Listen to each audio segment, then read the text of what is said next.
Special Agent Mr. Daiber here, and I'm coming to you from my approved secret training academy. I have your next challenge for you. It's optical targeting. Optic just simply is just focusing your eyes. It's really critical that a special agent ninja is able to coordinate their input visual signals into muscle movement. So, your first optic targeting drill, you will need a couple pot holders like these, a plastic cup, and a table tray or a chair. Get those things and I'll meet you back here.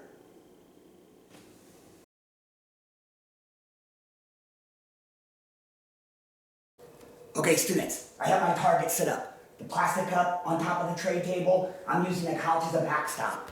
All right, so our first training drill is just sighting in your eye-hand coordination. So we're going to be working on the horizontal throw, aka frisbee throw. All right, and what I want you to really pay attention is when you release. Focus on the target. Keep your eye on the target. When you throw, right, if you let go too soon, right, it's going to go off to the left side. If I throw and I let go too late, it's going to go to the right. And I'm just going to try to target it in. All right, so let's do it from in here. So, ooh, that was on target, but it was a little high. So I need to kind of adjust down a little bit. Oh, that was a little bit to the left. So I need to hang on to it just a little longer. Oh, that's too much to the right.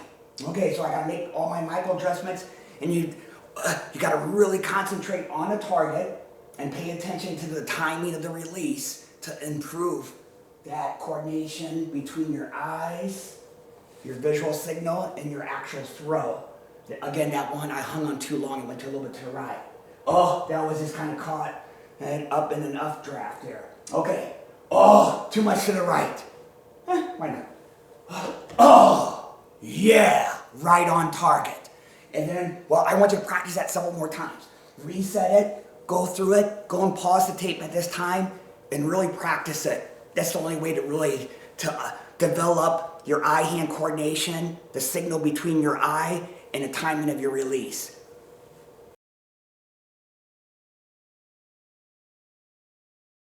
The next level, as you can see, is I set up 2 targets.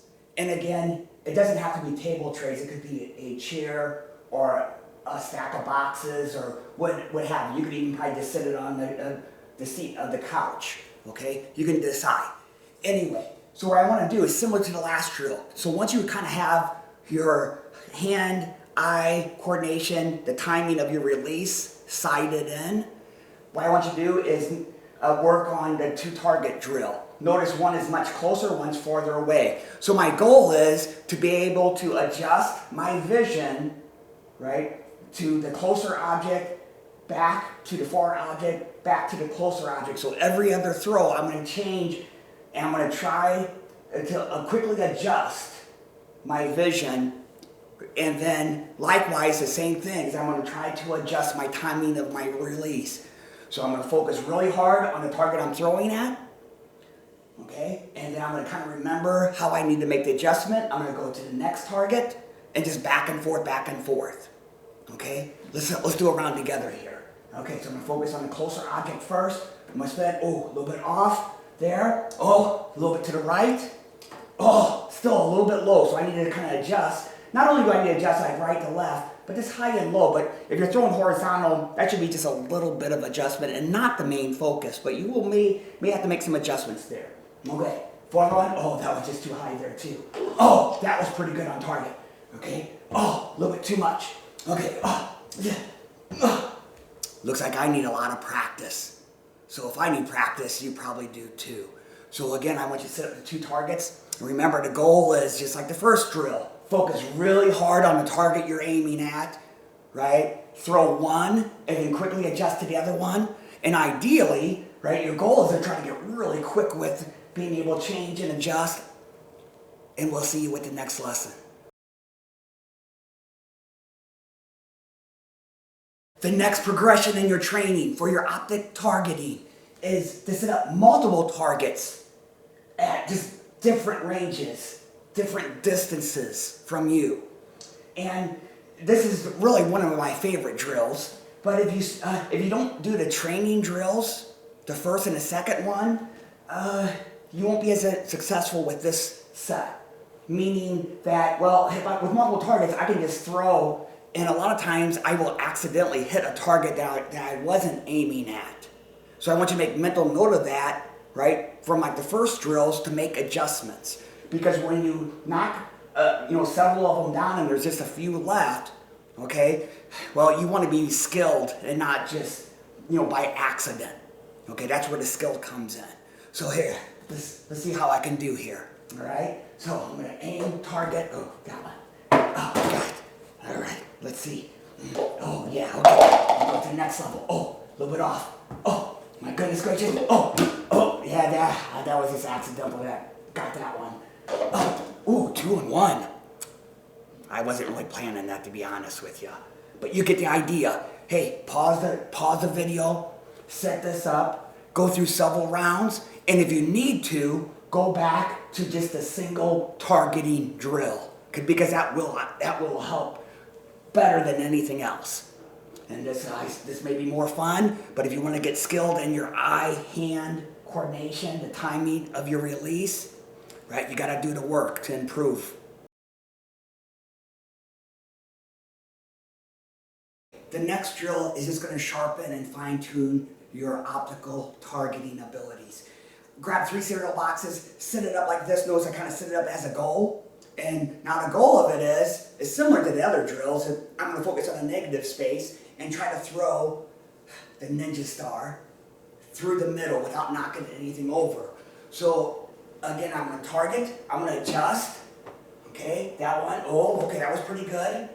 Oh, yes. Okay. Oh, that was a little bit off to the right. So set that up, go back and forth. Now, actually, I love this drill. This is a great one for like a partner. So if you have another family member, they can stand on the opposite side, gather them up, throw them back. I can throw back at them if you want to keep score of how many you can get through without knocking anything over.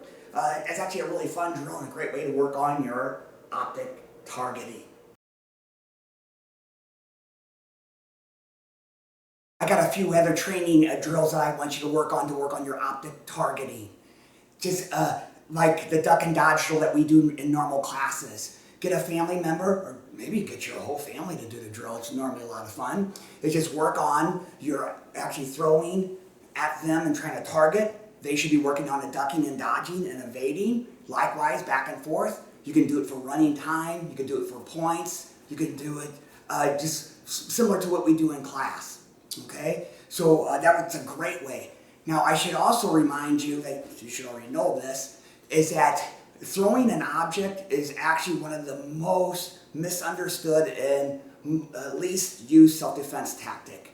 And I think that's it's really very important if you have something to throw at your opponent, someone's trying to hurt you, and you have like your bicycle helmet, a book, or what have you to throw at them to slow them down, distract them so you can make your escape or make your next move.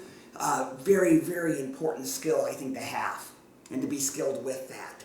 Like, for instance, well, we don't recommend throwing your keys or your phone because you might need that, but maybe the change you have in your pocket.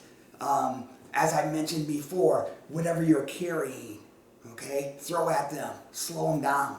Very important skill, and to be able to have the timing and the skill to be effective with it, I think is really critical, not only just for your eye-hand coordination, your development.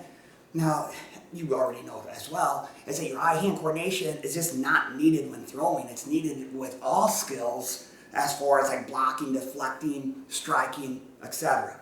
Just your eye-hand focusing and being able to adjust that input signal, read that input signal and change it into the proper muscle movement. Very critical. So remember, anything in the hand of ninja is a weapon, or at least a training tool for development. We'll see you on the next challenge.